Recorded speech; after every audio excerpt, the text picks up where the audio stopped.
54 की एज में कोई आदमी एक वो चीज़ कर रहा है, वो इतनी रनिंग कर लेते हैं, वो इतने स्विमिंग में भी है, वो इवन की सबसे ज़्यादा डाइव करने में उनके रिकॉर्ड्स हैं। 54 साल से, उनसे 2 साल बड़े तो अमित शाह, उनको बोलिए ना कराटे करके दिखाएं।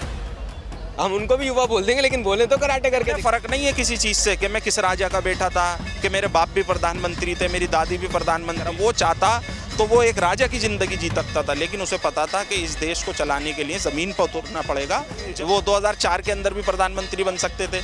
आप देखो, जब विपक्ष मजबूत हो गया, जब सरकार बनाने की बात चल रही थी, एक बार भी राहुल गांधी का नाम आगे नहीं आया, ना उन्होंने कहा कि मैं इस देश का प्रधानमंत्री बनना। नमस्कार, मैं कशिश और स्वागत है आपका DS4 न्यूज़ में। देखा जाए यहाँ पर तो 2024 के लोकसभा चुनाव तो हो गए, सत्ता में यहाँ सरकार भी आ गई, लेकिन अब चर्चाएं कहीं ना कहीं 29 की भी होती दिखाई दे रही है। देखा जाए यहाँ पर तो कांग्रेस के वरिष्ठ नेता अभिषेक मनु सिंह भी यहाँ पर साफ तौर पे कहते नजर आए हैं जो राहुल गांधी यहाँ पर आने वाले समय के प्रधानमंत्री बन सकता है। तो जनता क्या सोचती है कि आखिरकार कौन कौन सी ऐसी खास बातें राहुल गांधी में है जो इस बार की सरकार में नहीं नजर आ रही? तो क्या कहेंगे सर? अगर देखा जाए यहाँ पर तो राहुल गांधी में वो सब बातें हैं जो एक नेता में, एक प्रधानमंत्री में होनी चाहिए, ये मनु सिंह भी कह रहे हैं।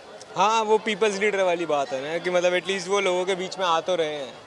मोदी जी के जैसे थोड़ी हैं जो एक अपने वो महल बनवा लिया और उसके अंदर बैठे हुए हैं।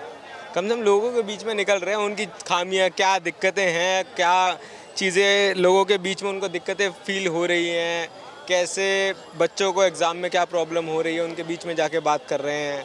फिर वो लोको पायलट से मिल रहे हैं जाके, तो वो चीज़ें वो समझ आ रही है जनता के बीच में। नेता क्या होता है? नेता यही तो होता है कि जो लोगों के बीच में निकले और उनसे उनकी परेशानियां पूछे, उनके बारे में पता करे कि भाई क्या है, उनको क्या प्रॉब्लम। नेता हम क्या होता है? नेता एक वो आदमी होता है जिसको जनता वोट दे के एक नौकरी पे रखती है कि वो हमारे लिए काम करेगा। वो थोड़ी होता है जो वोट दिया जाए, वो जीत जाए और जीतने के बाद वो अडानी के लिए काम करने लग जाए या अंबानी के लिए काम करना है। नेता वही तो होता है जो जनता के लिए, पीपल्स लीडर होता है ना, we the people of India वाली बात है ना। तो जो लोग हैं इंडिया के, उनके लिए काम करने, वो राहुल गांधी करते दिख रहे हैं। और वो सिर्फ अभी से नहीं करते दिख रहे हैं, वो भारत जोड़ो यात्रा के बाद से, जो उनकी भारत जोड़ो यात्रा हुई उसके बाद वो लोगों से मिले, फिर उसके बाद उन्होंने न्याय यात्रा निकाली, उसमें भी उनका काफ़ी अच्छा योगदान। ऐसा माना जा रहा है कि ये जो सारी चीजें की जा रही है, जनता के बीच में जाया जा रहा है, ये हथकंडा है कि उन्हें प्रधानमंत्री बनना है। अरे जो मर्जी मान लो, आप प्रधानमंत्री जो बना बैठा वो तो ये कर नहीं रहा, तो वो कर रहे तो अच्छी बात है ना। जो प्रधानमंत्री है ऑलरेडी वो तो जनता को पूछ नहीं रहा है, जो नहीं है वो पूछ रहा है, तो इससे बड़ी बात क्या हो सकती है? जिसके पास कोई अथॉरिटी नहीं है वो अपोजिशन, लीडर ऑफ अपोजिशन है ना, प्रधानमंत्री तो नहीं है ना। ठीक है, जिसके पास वो पोजीशन होल्ड कर रहे हैं जो नरेंद्र मोदी, वो कुछ नहीं करके राजी हैं, तो आप दूसरे वाले को जो कुछ ना होके भी कर रहा है, इससे बड़ी बात क्या हो सकती है? यहाँ पर जिस तरीके से राहुल गांधी बीच में उतर रहे हैं, जनता के बीच में दिखाई दे रहे हैं, तो यहाँ पर कहीं ना कहीं ऐसा माना जा रहा है कि राहुल गांधी को युवाओं का सपोर्ट बहुत ज़्यादा मिल रहा है और मोदी जी से वो खिंचता नजर आ रहे हैं। हाँ, ऑब्वियसली वो पहले तो मोदी जी की एक, आप देखो, आज मैं अभी रिसेंटली मैं न्यूज़ चैनल देख रहा था, तो उसमें दिखा रहे हैं कि इनकी कैसे इमेज बनाई गई और क्या करा गया, राहुल गांधी कैसे इमेज इनकी फॉर्म करी गई, जो अब लोगों के बीच में चहीते बन रहे हैं। तो क्या नरेंद्र मोदी के बारे में ये नहीं किया गया था क्या? नरेंद्र मोदी को कौन जानता था? एक बात बताइए, अभी भी आज मैं बता रहा हूँ, आप इंडिया में 95% लोगों के पास जाइए, उनसे जाके पूछिए कि 2 साल बाद क्या होगा, 1 साल बाद क्या होगा, तो वो क्या बोलेंगे कि प्रधानमंत्री के पद से नरेंद्र मोदी इस्तीफा दे देंगे। कहाँ लिखा हुआ है कि 75 साल की उम्र में नरेंद्र मोदी इस्तीफा दे देंगे? ये तो कहीं लिखा ही नहीं है ना, कोई कॉन्स्टिट्यूशनल वो थोड़ी है ये। लेकिन लोगों के बीच में फैलाया गया। क्यों फैलाया गया? क्योंकि उस टाइम पे नरेंद्र मोदी से ऊपर के नाम जो थे वो अडवाणी जी थे। वो अडवाणी जी को नीचे लाने के लिए, कि अडवाणी जी की जो उनकी जो जितने भी लोगों के बीच में उनकी चाह है उसको कम करने के लिए एक प्रोपेगेंडा चलाया गया, वो नरेंद्र मोदी जी ने चलवाया। तो ये तो सब तौर तरीके हैं। अब राहुल गांधी उसको यूज़ कर रहे थे तो तुम्हें बुरा लग रहा है, तुमने जो खुद करा वो तुम्हें सब सही था। तो ये कोई तरीका थोड़ी होता है, अगर आप करोगे तो वो चीज़ सही है और मैं करूँगा वो गलत है, तो ये तो कोई तरीका। राहुल गांधी के युवा होने पर भी सवाल उठते हैं कि युवा है, युवा का कैसे हो गए, 54 साल उनकी उम्र है। और यहाँ पर अब तीसरी यात्रा को लेकर डोजो की बात की जा रही है कि बच्चों के बीच में कराटे करते नजर आए थे, तो क्या कहेंगे? नहीं, तो अच्छी बात है ना। वो एक 54, मैं बोल रहा हूँ यहाँ पे 54 ईयर्स के अगर कोई आदमी हो और वो इतना फिट है, वो इससे बड़ी बात क्या हो सकती है? मैं एज अ स्पोर्ट्समैन, मैं भी खुद भी स्पोर्ट्स खेलता हूँ। अगर 54 की एज में कोई आदमी एक वो चीज़ कर रहा है, वो इतनी रनिंग कर लेते हैं, वो इतने स्विमिंग में भी है, वो इवन की सबसे ज़्यादा डाइव करने में उनके रिकॉर्ड्स हैं कि जो सबसे ज़्यादा डाइव करते हैं, तो ये चीज़ें अगर वो कर सकते हैं, उनके लिए पॉसिबल है, तो इस एज पे भी कर रहे हैं। 54 साल से, उनसे 2 साल बड़े तो अमित शाह, उनको बोलिए ना कराटे करके दिखाएं।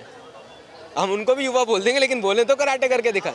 वो है ही नहीं उस चीज़ में। आप फिट हैं, बहुत अच्छी बात है, होना चाहिए फिट, अपने लिए सोचना चाहिए ना, अपनी बॉडी के लिए भी। तो स्मृति ईरानी ने भी एक बयान दिया था जिसमें वो कहती नजर आई कि जो व्हाइट टी शर्ट जो राहुल गांधी जी पहनते हैं वो एक संदेश है युवाओं के लिए, तो क्या उसमें सच्चाई है? यहाँ पर स्मृति ईरानी के बयान जिस तरीके से बदल, आप देखो, दो तरीके से देखो, एक स्मृति ईरानी और एक राहुल गांधी। एक जगह क्या हुआ कि स्मृति ईरानी ने जब टिप्पणियां करती है, स्मृति ईरानी की राजनीति सिर्फ इस चीज़ पे चलती है कि वो राहुल गांधी को कितना बुरा बोलेंगे, ठीक है। और दूसरी तरफ राहुल गांधी ने क्या ओपिनियन दिया अपना स्मृति ईरानी को लेके कि प्लीज़ कोई भी, मेरी पार्टी से भी मैं अपील करता हूँ और लोगों से भी अपील करता हूँ कि स्मृति ईरानी के बारे में कुछ गलत ना बोला जाए। तो आप दो सोच देखिए, सोच का फ़र्क है, यही आइडियोलॉजी होती है, यही फ़र्क होता है। आप इस चीज़ को देखिए और अच्छी सोच की तरफ चलिए ना, क्या दिक्कत है? आपने जिस तरीके से कहा कि यहाँ पर राहुल गांधी की इमेज को किस तरीके से बिगाड़ा गया था, कितना कुछ यहाँ पर किया गया, तो क्या अभी भी जनता के मन में ये सारी चीज़ें हैं कि जो पहली इमेज थी राहुल गांधी की और अब की इमेज में क्या फ़र्क आया है लोगों? देखो, एक अगर बच्चा होता है ना, वो पढ़ने लायक तो होता है लेकिन उसे पढ़ने नहीं दिया जाता, तो वो वाली चीज़ हो गई। लेकिन जब वो पढ़ के निखर के ऊपर आता है ना, और जब वो आके पास होकर अच्छे मार्क्स ला रहा होता है, तो वो चीज़ दिख रही है अब राहुल गांधी में, तो लोग उसको और ज़्यादा पसंद कर रहे हैं। तो ऐसी क्या चीज़ें हैं राहुल गांधी में जो एक नेता के लिए बहुत होती है? नेता के लिए सबसे बड़ी बात तो ये दो रोटी की बात कर ले जनता की, वही बहुत बड़ी बात है। वो तो फिर भी लोगों के बीच में जाके बैठ रहे हैं। आप बता दो ना, आज तक के इतिहास में अभी एक लोको पायलट की बात हुई रिसेंट में, और उसके बाद इसमें कोई दलित वो नहीं था। अभी मैं रिसेंटली देख रहा था कि दलित कहीं भी नहीं था। वो दलित अगर उस फील्ड में आए हैं तो वो राहुल गांधी की वजह से है। 119 सालों के इतिहास में कभी नहीं हुआ वो, तो वो 119 साल बाद तो राहुल गांधी ने अपील करी तो वो आए। इस सरकार में जो पूरी मनुवाद के बेस पे चलती है, उसमें एक दलित को उठा के इतना बड़ा दर्जा दिया गया, वो बहुत बड़ी बात है अपने आप में। यहाँ पर राहुल गांधी का एक और बयान सामने आया, जो बुलडोजर एक्शन चल रहा था, जिसको लेकर सुप्रीम कोर्ट यहाँ पर निंदा करते नजर आया केंद्र सरकार की। अब राहुल गांधी ने कहा है कि हाँ, संविधान से ऊपर कुछ हो ही नहीं सकता, लेकिन सरकार फिर भी अपनी तानाशाही कर रही है। तो ये तो सरकार गलत है ना इसमें, तो तानाशाही, तो इसी को तो तानाशाही कहते हैं। अब हिटलर अगर आदमी मार रहा था तो संविधान में थोड़ी लिखा था कि हिटलर आदमी मार देगा, तो वही ये कर रहे हैं।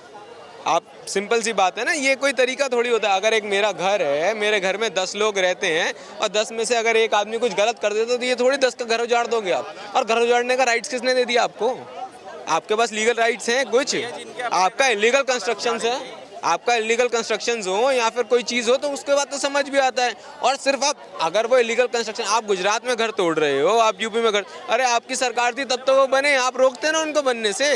आपने वो बनने ही क्यों दिया? अगर वो इलीगल थे तो आपने उनको बनने ही क्यों दिया? आपकी अथॉरिटी तो उस टाइम पे काम करनी चाहिए थी ना। आपकी एमसीडी अगर दिल्ली में काम करती है, अगर इलीगल कुछ कंस्ट्रक्शन हो रही है, तो जब वो बन रही थी तब आपको रोकना था ना। वो बनने के बाद तो आपने उस टाइम पे तो रिश्वतें ली उनसे। अब जब उनकी बात खराब हो गई तो आप उसमें आके अपनी वो राजनीति चमका रहे हो बेसिकली, और क्या कर रहे हो? और भी सवाल ले लेते हैं यहाँ पर कि अगर देखा जाए तो राहुल गांधी को लेकर लगातार यही कहा जा रहा है, उनके पार्टी के नेता कह रहे हैं कि आने वाले समय के प्रधानमंत्री बन सकते हैं अभिषेक मनु सिंह। ये पार्टी नहीं, ये पूरा देश पुकार कर रहा है, जन जन की यही पुकार। तो मैं ये कहना चाहता हूँ कि राहुल जी ने जिस तरह 2019 के बाद और 2014 से पहले जो राहुल जी का एक करेक्टर था ना देश के लिए, वो फील्ड पे नहीं आ पा रहा था। वो करते तो बहुत कुछ थे, लेकिन उन्होंने और सरकारों की तरह ढोल पीटने का काम नहीं करा। जैसे हमारे बुद्धिजीवी लोग हैं, फोटोजीवी लोग हैं इस देश के अंदर, वो क्या करते हैं, वो एक केला भी बांट रहे होंगे ना तो 12 जने खड़े हो जाते हैं और फोटो खिंचा के धड़ाधड़ सोशल मीडिया पे डालो, धड़ाधड़ सोशल मीडिया पे डालो, दिखा दो कि देखो हम कितना काम कर रहे हैं देशवासियों के लिए। लेकिन पता लगे जब वो महिला, वो कोई इंसान जिसे वो केला मिला होगा और वो छीलता होगा, वो कहता होगा अरे ये तो केले के अंदर केला कम है, चिक्कल ज़्यादा नज़र आ रहा है। तो वही काम हो रहा है। तो मैं पूछना ये चाहता हूँ कि जब लगातार अब विपक्ष के जितने भी नेता हैं वो बैकफुट पर हैं, वो आज स्मृति ईरानी जी ने, आपने खुद स्पीच सुनी होगी, कितनी तारीफों के पुल बांधे। स्मृति ईरानी जी को तो अकल आ गई, लेकिन इस कंगना रनावत को कब अकल आएगी, जिसने इतनी, मैं कह रहा हूँ ऐसे शब्द मैंने आज तक किसी महिला के मुंह से नहीं सुने। जिस तरीके की बातें कंगना रनावत ने इस देश के किसानों के लिए करी, इस देश की बेटियों के लिए करी और इस देश के वीर जवानों के लिए करी, और उसी तरीके की बातें वो लगातार क्यों कर रही हैं? क्योंकि वो चाहती हैं कि पार्टी के अंदर मेरी लोक प्रतिक्रिया बढ़े। लेकिन मैं कहना चाहता हूँ कंगना जी आपसे पहले भी और आई थी, वो भी चली गई, बहुत जबरदस्त। लेकिन ऐसा देखा गया है कि एक छवि थी राहुल गांधी की पहले, जिसको कहीं ना कहीं ये माना गया कि खराब किया गया था। मैडम बहुत इन्वेस्ट किया गया था छवि खराब करने के लिए, लगातार बदनाम किया गया था, करते कुछ थे, दिखाते कुछ थे। लेकिन आज वो जनता के सामने फैक्ट है। एक व्यक्ति जो 4000 किलोमीटर कश्मीर से लेकर कन्याकुमारी तक गया, जिसने लगातार जनता के बीच के मुद्दे की बात करी, चाहे युवाओं की हो, पिछड़ों की हो, दलितों की हो, और लगातार देश के किसानों से मिले, वो मजदूरों से मिले। अभी आप देखो दिल्ली के अंदर डीटीसी बस वाले कंडक्टरों से मिले।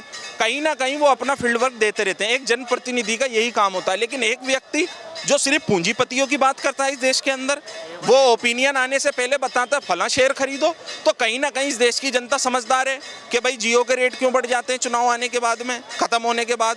और इस तरीके की जितने भी पूंजीपति देश के अंदर हैं, पहले उनकी रैंकिंग क्या थी 2014 से पहले, और आज 2014 में उनकी रैंकिंग क्या है। तो ये सरकार सिर्फ काम, जितने भी इनके बजट आए आज तक, ये सिर्फ सरकार बचाओ बजट होते हैं। पूंजीपति दोस्तों के लिए अभी बजट आया, 2 दोस्तों को आपने बांट दिया, एक को। जिस तरह जाता है कि देश को युवा नेता की जरूरत है, तो युवा नेता में कैसे डिस्क्राइब? युवा नेता की जरूरत है, जिस तरह स्मृति जी ने कहा कि व्हाइट शर्ट पहन के वो निकलते हैं, युवाओं को लुभाते हैं।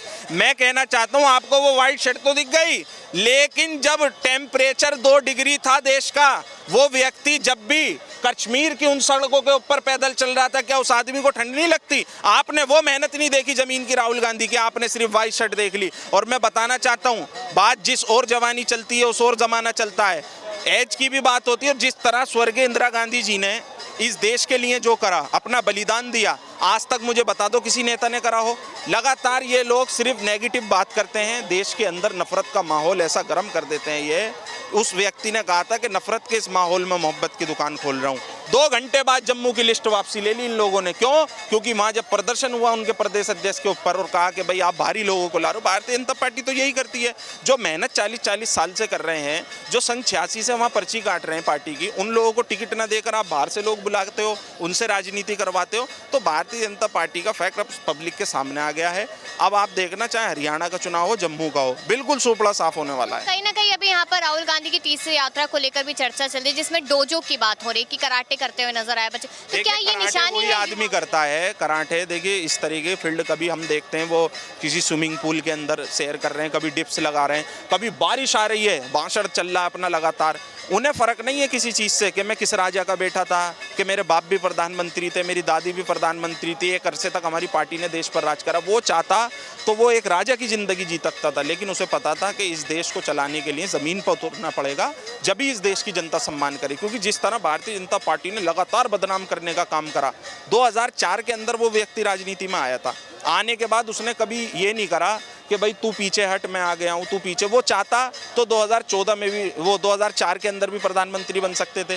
2011 के अंदर जब सरकार उनकी चेंज होने वाली थी, तो उससे पहले वो खुद भी चाहते थे कि भाई मैं चाहूँ तो अपनी प्रधानमंत्री का दावेदारी दे सकता हूँ। लेकिन कहीं ना कहीं उन्होंने कहा कि भाई मैं इस देश की जनता के साथ जुड़ा हुआ हूँ। और अब भी मैडम आप देखो, जब विपक्ष मजबूत हो गया, जब सरकार बनाने की बात चल रही थी, एक बार भी राहुल गांधी का नाम आगे नहीं आया, ना उन्होंने कहा कि मैं इस देश का प्रधानमंत्री बनना। लेकिन जब जनता चाहती है ना, जनता इस देश की जनादेश देती है।